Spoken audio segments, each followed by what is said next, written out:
முக்கியமாக தமிழ்நாடு கவர்மெண்ட் கிட்ட நான் என்னைக்காவது ஒரு நாள் அது எங்கேயாவது பதிவு பண்ணி நினச்சிட்டே இருந்தேன். அது என்ன அப்படின்னா, அந்த காலை உணவு திட்டம் அப்படிங்கிறது தான்.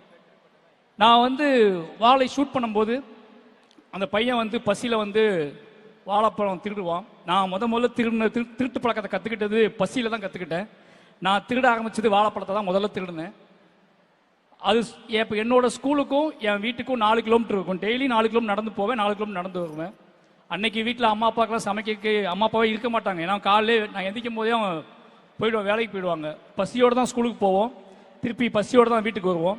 இதுக்கு இடையில நாங்கள் கற்றுக்கிட்டது தான் இந்த வாழை தோட்டத்துக்குள்ளே புகுந்து இந்த வாழை மரங்களில் பழங்களை பிச்சு சாப்பிட்றது தான் எங்களோட டெய்லி உணவாகவே இருக்கும். காலையிலேயே அதான் சாப்பிடுவோம். ஈவினிங் ஸ்கூல் முடிச்சு 4 கிலோமீட்டர் நடக்கணும். அந்த 4 கிலோமீட்டர் எப்படியாவது பசங்க எல்லாரும் உள்ள வாழை தோட்டத்துக்குள்ள புகுந்து யாருக்கு எவ்வளோ சாத்தியப்படுமோ அந்த வாழைப்பழங்களை சாப்பிடுவோம்.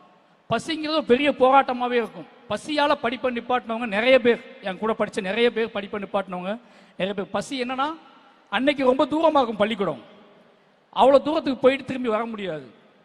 அதுக்கப்புறம் அந்த காலை உணவு திட்டம் வந்ததுக்கப்புறம் நிறைய பேர் ஃபோன் பண்ணி நிறைய விஷயம், அந்த செய்தி வந்த அன்னைக்கு நான் அடைந்த அளவுக்கு மகிழ்ச்சியே கிடையாது. ஏன்னா அதை நினச்சி பார்க்கும்போது அவ்வளோ இது விஷயமா இருந்துச்சு எனக்கு. அந்த ஒரு திட்டத்துக்காக எவ்வளோ நன்றி சொன்னாலும் என்னால் அன்றைக்கு அதை எப்படி சொல்கிறதே தெரியல. ஏன்னா